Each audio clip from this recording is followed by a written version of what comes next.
देवाचं रूप अनंत आहेत, देवाचं नाम अनंत आहेत आणि देवाच्या कथा अनंत आहेत. त्यापैकी नवनाथांच्या पैकी 7 नाथ आपण गेली 6 दिवसापासून पाहिले. आज आपल्याला वटसिद्ध नागनाथ यांचं अल्पसा परिचय आणि त्यांचा जन्मकाल, जन्मकथा आपल्याला पाहिजे. अनेक नाथांचे जन्म हे ब्रह्मदेवाच्या तेजापासून झालेले आहेत. त्यापैकी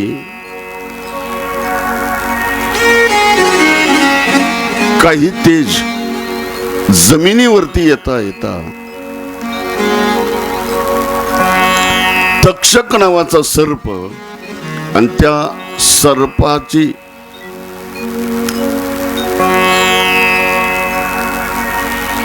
कन्या पद्मिनी नाव तिचं, तिच्या डोक्यावर पडलं. तिला म्हटलं खायलाच काहीतरी आहेत, म्हणून तिनं काय केलं, ती भक्षण केलं. भक्षण केल्यानंतर आता तो प्रसाद आहे, ते भक्षण केल्यानंतर त्याचा परिणाम होतोच. आता मच्छिंद्रनाथांचं नाही का, तेच घडलं. अनेक नाथांच्या बाबतीत तेच घडलं. तेच नागनाथ वटसिद्ध नागनाथांच्या बाबतीत तेच घडलं. त्या पद्मिनी नावाच्या सर्पिणीच्या डोक्यावर ते ब्रह्मदेवाचं तेज पडलं. तिला वाटलं खायलाच काहीतरी आहेत, म्हणून ती भक्षण केलं. भक्षण केल्यानंतर काही दिवसांनी जन्मेजयाचा यज्ञ होता. आता जन्मेजयाने यज्ञ का केला, मोठी आख्यायिका आहे. मग त्या जन्मेजयाच्या यज्ञामध्ये या सगळ्या आहुत्या सरपंच जाणार होत्या. देवतांनी विचार केला, आता ही जर पद्मिनी गेली तर हिच्या उदरामध्ये गर्भ कोणाचा, आविर्होत्र नारायण, जे वटसिद्ध नागनाथ या नाथाच्या रूपाने अवतार घेणार आहेत.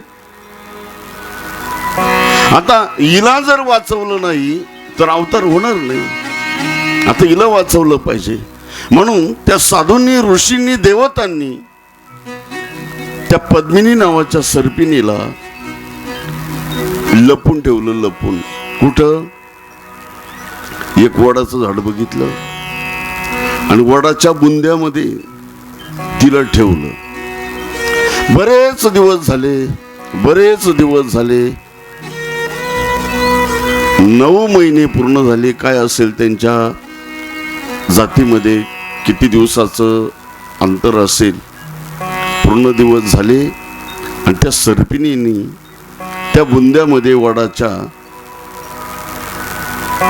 अंडे सोडले आणि निघून गेली. ते अंड त्या वडाच्या झाडाच्या बुंद्यामध्ये तसंच राहिलं. त्याचा काल जवळ आला, त्याचा समय आला आणि परिणाम त्याच्यामध्ये एक सुंदर असं गोंडस बाळ जन्माला आलं.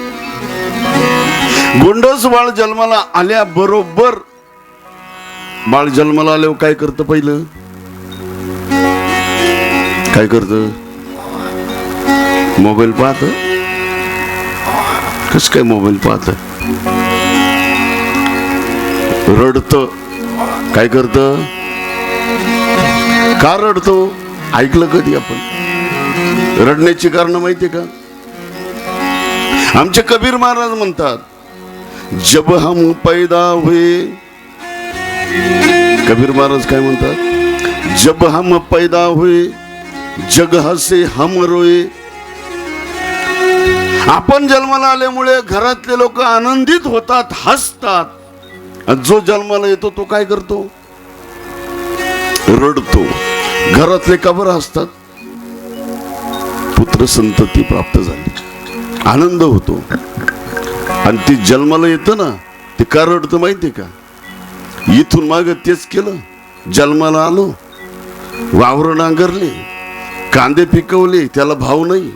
टमाटे पिकवले, त्याला भाव नाही. आयुष्य आहे तोपर्यंत जगलो, आयुष्य संपलं, मेलो, पुन्हा जन्माला आलो, पुन्हा मेलो, पुन्हा जन्माला आलो, पुन्हा मेलो. आणि तेच तेच जन्माला आल्या बरोबर त्याला आठवतं की आता दुःख भोगावी लागणार. कबीर महाराज म्हणतात, जब हम पैदा हुए जग हसे हम रोए. पण त्याच्या उलट मरताना काय होतंय? कोण हसतं कोण रडतं? खरं सांगू का, घरातले रडतात, पण जो जातो ना त्याला आनंद होतो बर का. मुक्त झालो आता. जर पुण्यवान असेल तर तो म्हणतो मुक्त झालो, मोक्ष मिळाला. आणि आपण ज्याला मोक्ष म्हणतो ना, मुक्तता, ती मरण म्हणजे मुक्तता नाही बर का. मरण म्हणजे पुन्हा पुढच्या जन्माची तयारी. हा जन्म झाला का तो झाला का तो झाला का तो.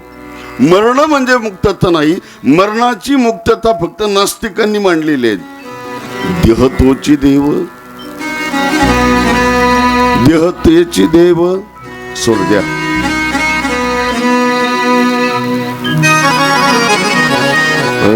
देह तोची देव, ते भक्ती, आणि मरण ते मुक्ती पाखंड्याची.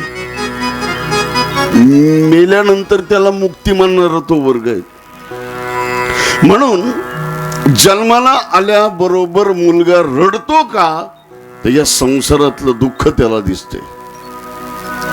तो वटसिद्ध नागनाथ जन्माला आला, रडतो. रडण्याचा आवाज त्याच गावातील एक ब्राह्मण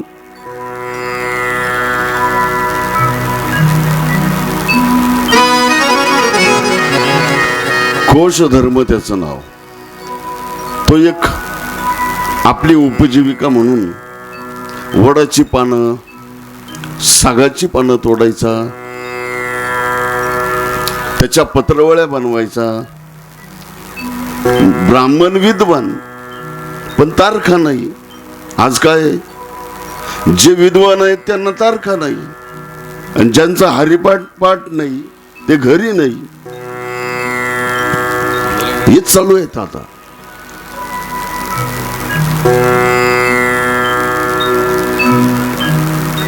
ब्राह्मणाने आवाज बघितला, लक्षात येत नाही का आवाज येतोय कुठून. इकडं बघ, तिकडं बघ, इकडं बघ, तिकडं बघ. तेवढ्यामध्ये आकाशवाणी होते. जसं कंसाला आकाशाची वाणी सांगत असे कंसा, त्याप्रमाणे आकाशाची वाणी झाली. आणि त्या ब्राह्मणाला उपदेश केला का या वडाच्या बुंद्यामध्ये एक बालक आहे, त्याचा सांभाळ कर.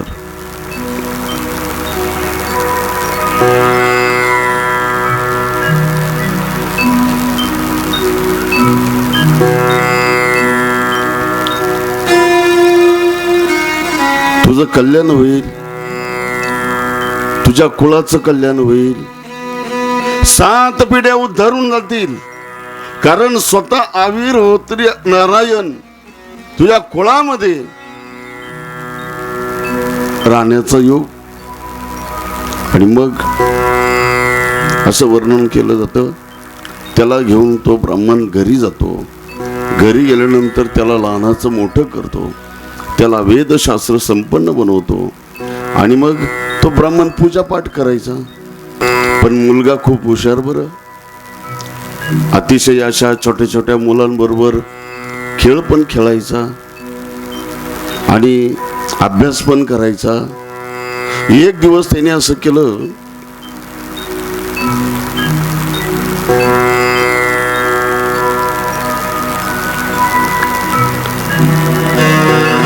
मुलांना घेऊन अंगणामध्ये खोटी खोटी पंगत बसवायचा आणि खोटं खोटं मुलांना जेवायला वाढायचा. ते मुलं पण खोटी खोटी जेवण करायचे. वाढू का नको म्हणायचे. गुलाबजाम वाढू का आज नको, कारण आज काय आहे नरसिंह जयंती आहे.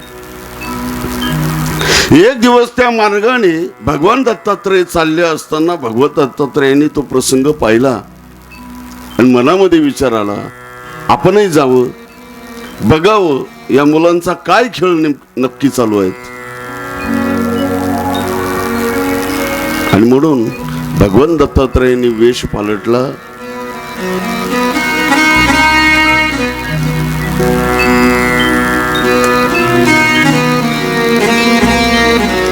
वेश पालटल्यानंतर त्या पंक्तीला जाऊन बसले मुलांच्या. मुलं म्हटले, तुम्हाला प्रवेश नाही आमच्यामध्ये, तुम्ही आमच्यामध्ये खेळू नका. या वटसिद्ध नागनाथाने सांगितलं, अरे बाबा, आपल्या हिंदू धर्मामध्ये प्रथा आहे अतिथी देवो भव. मुलं म्हटले नको नको, ते नको. आणि मग वटसिद्ध नागनाथाने आग्रह केला, अरे आपल्या हिंदू धर्मामध्ये प्रथा आहेत, घरामध्ये याचकाला, घरामध्ये पाहुणे आल्यानंतर त्यांचा आदर आतिथ्य केलं पाहिजे आपण.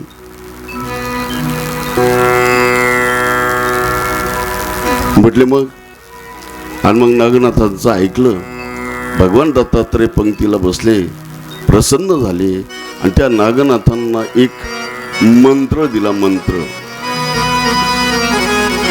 मंत्र असा दिला,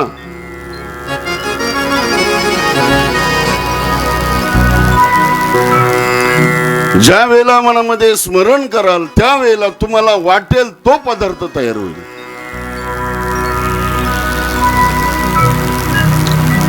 आमच्या भोकणी गावातील हे ज्येष्ठ श्रोतृवर्ग आहे बरं, कथा बरोबर चालू आहे ना. आणि मग हातामध्ये शक्ती तयार झाली. मुलांना पंक्तीला बसवलं.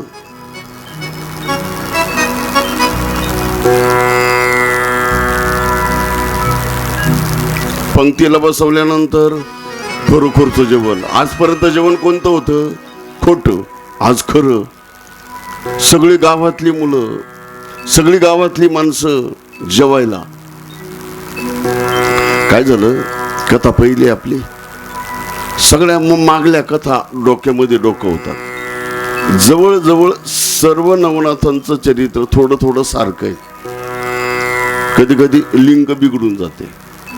आणि मग ते वाढता वाढता खरं अन्न सगळं गाव उलटलं. सगळे जेवायला यायला लागले. भंडारा चालू केला. मग मोठा भंडारा आयोजित केला. आणि मग एक दिवस रोज अन्नदान. जसं पैठणचे एकनाथ महाराज, त्यांच्याकडे रोज पुरणपोळीचं अन्नदान, देवाला नैवेद्य, तसा या वटसिद्ध नागनाथांनी रोज भंडाऱ्याचं नियोजन केलं.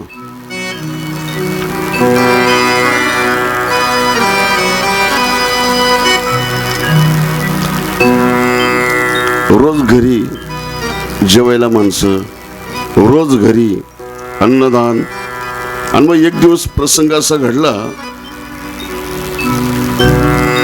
मनामध्ये विचार केला का एक मंत्राने जर आपल्या हातामध्ये एवढी शक्ती येत असेल तर ज्याने आपल्याला शक्ती दिली तो किती महान असेल. बरेच दिवसानंतर त्यांच्या मनामध्ये इच्छा झाली, ज्यांनी आपल्याला अनुग्रह दिला ना त्यांना भेटण्याची. गुरुची भेट. चौकशी केली, गुरु कुठे भेटतील, गुरु कुठे भेटतील. आणि मग तीर्थयात्रेला सुरुवात केली. या गावाला जाऊन शोध, त्या गावाला जाऊन शोध, असं वर्णन आहेत नवनाथ ग्रंथामध्ये.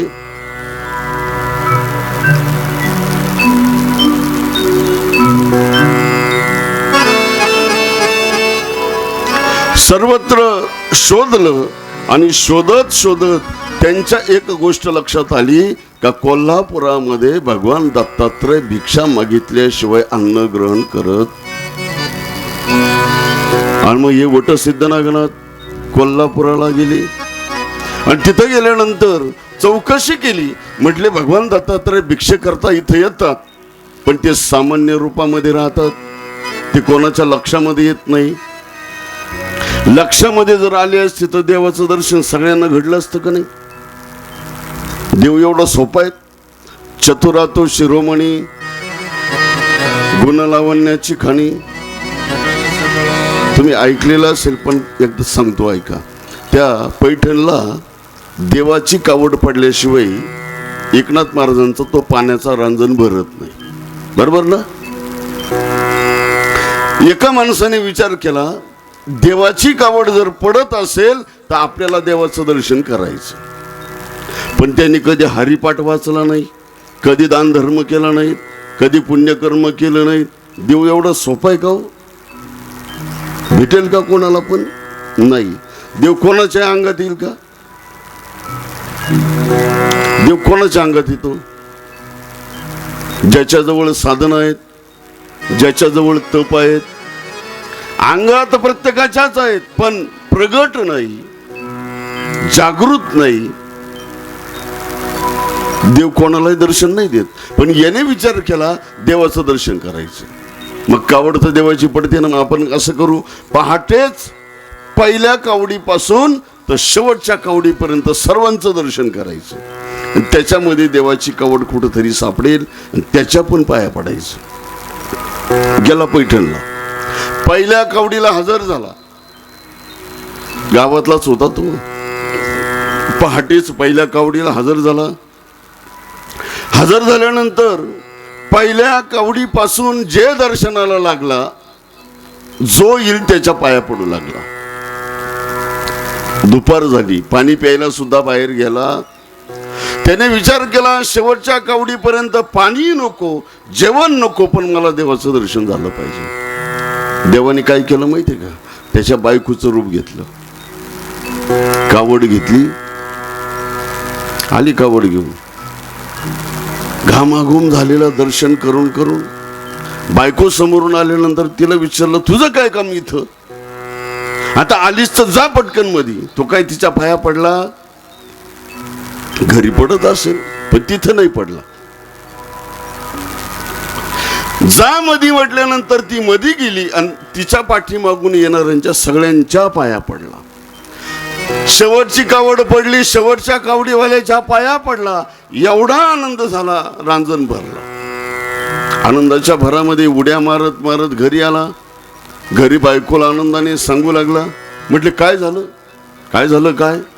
तप करून जो देव प्राप्त होत नाही, ज्याचं दर्शन होत नाही, त्याच्या पायाला हात आज माझ्याकडून लागला. म्हटले, काय केलं तुम्ही? म्हटले, देवाचं दर्शन. म्हटले, देवाने दर्शन दिलं? म्हटले, हो. कोणत्या देवाचं? म्हटले, सकाळपासून तर रात्रीपर्यंत प्रत्येक कावडीवाल्याच्या पाया पडलो. पण का ग, तू का आली तिथं? ती म्हटली, मी नाही आली. अगं म्हटले, मी माझ्या डोळ्यांनी पाहिलं, तू कावड घेऊन आली. ती म्हटली, तुम्ही काय गांजा बिंजा उडून गेले होते का? मी आलेच नाही. आणि मग त्याच्या लक्षामध्ये आलं का भगवान परमात्मा आपल्या बायकोच्या रूपाने कावड घेऊन आला आणि तिच्याच आपण पाया पडलो. देव कोणाला दर्शन नाही. भगवान दत्तात्रय कोल्हापुरामध्ये भिक्षा मागून आपलं अन्न ग्रहण करत होते. कोणालाही दर्शन नव्हते देत. म्हणून आपल्या जीवनामध्ये एखाद्याने मदत मागितली, एखाद्याने पाणी मागितलं, एखाद्याने अन्न मागितलं, कदाचित कोणत्या रूपामध्ये देव भेट देऊन जाईल सांगता येत नाही. म्हणून तर संसारामधल्या लोकांना या परोपकाराची जाणीव करून देतात शास्त्र. देत चला. जन्मल्यापासून तर मरेपर्यंत एकदा तरी देव आपल्या जीवनामध्ये येऊन जातो, भेट देऊन जातो. फक्त आपण त्याला ओळखत नाही. एखाद्या भिकाऱ्याच्या रूपाने, एखाद्या मदतीच्या रूपाने. आणि नेमकं तिथंच आपण नापास होतो. आणि मग या वटसिद्ध नागनाथाने काय केलं? कोल्हापुरामध्ये अन्नदान खोललं. गावातल्या, कोल्हापुरातल्या सर्व भाविकांना अन्नदान, मुक्त अन्नदान. त्या महालक्ष्मी मंदिरातल्या पुजाऱ्याकडे एक विनंती केली की मला एक अन्नदानासाठी जागा उपलब्ध करून द्या. जागा उपलब्ध करून दिली. आणि मग आदेश सोडला, गावातल्या सर्व लोकांनी चुलबंद आमंत्रण, म्हणजे गावामध्ये चूल कुणी पेटवायची. आता चुलच न पेटल्यामुळे भगवान दत्तात्रय भिक्षा मागायला जायचे, पण स्वयंपाक कोणाचाच नाही. आता काय करायचं? 1 दिवस झाला, 2 दिवस झाले, मग भगवान दत्तात्रय म्हटले मला शिदा द्या. असं वर्णन आहे. त्या नागनाथांनी शिदेचं सुद्धा नियोजन केलं. पण एक दिवस गावकऱ्यांना विचारलं, का हो गावामध्ये कोणी उपाशी राहत नाही ना? म्हटले नाही, पण एक साधू महात्मा रोज येतो, रोज भिक्षा मागतो, पण आम्ही स्वयंपाक न केल्यामुळे त्याला भिक्षा देता येत नाही. वटसिद्ध नागनाथांनी ध्यान केलं, त्यांच्या लक्षात आलं हेच भगवान दत्तात्रय आहे. लक्ष ठेवली, पाळत ठेवली, आणि दुसऱ्या दिवशी भगवान दत्तात्रयांना ओळखलं, भगवान दत्तात्रयांची भेट घेतली आणि गुरूंना शरण गेले. माझं कल्याण करा, मला अनुग्रह द्या. वट सिद्ध नागनाथा तू भारिले अनंत,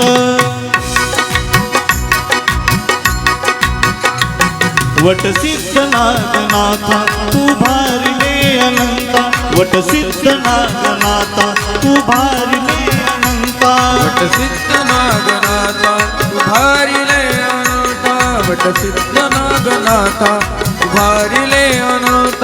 शब्दात काय वर्णू मौनात रम्य गाथा, शब्दात काय वर्णू मौनात रम्य गाथा, वट सिद्ध नागनाथा तू भारिले अनंत, वट सिद्ध नागनाथा तू भारिले अनंत.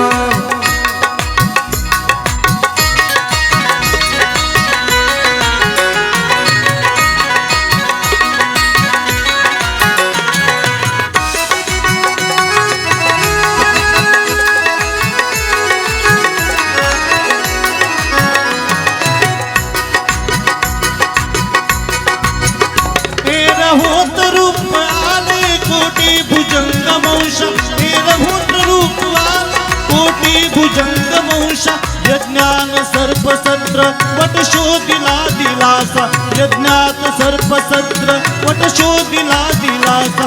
डोलीत जन्म झाला पद्मिनी नागमाता, डोलीत जन्म झाला पद्मिनी नागनाथा, वट सिद्ध नागनाथा तू भारिले अनंत, वट सिद्ध नागनाथा तू भारिले अनंत, वट सिद्ध नागनाथा तू भारिले अनंत.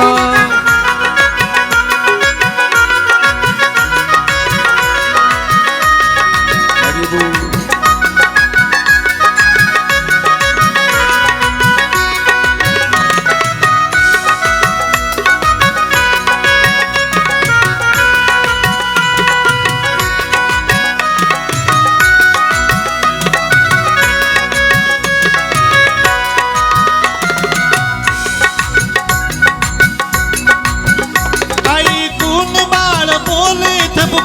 भिक्षू गेला ऐकून बाळ बोल सबकून भिक्षू गेला, ही बालकास जवळी परमेश बोध झाला, ही बालकास जवळी परमेश बोध झाला. सरल्या व्यथात याच्या ठरल्या भाग्यदाता, सरल्या व्यथात याच्या ठरल्यास भाग्यदाता, वट सिद्ध नागनाथा तू भारिले अनंत, वट सिद्ध नागनाथा ताली वाजवा, तू भारिले अनंत, वट सिद्ध नागनाथा तू भारिले अनंत. सर्व महिलांना विनंती, कृपया पुढे सरकून बसा. पाठीमागे जागा नाही, सरका पुढे, सरका सरका, लवकर सरका पटकन.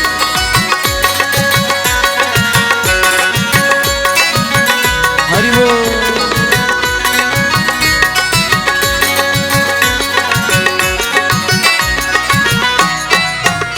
झाली गुरु कृपाजी स्वामी सतेज लाभे,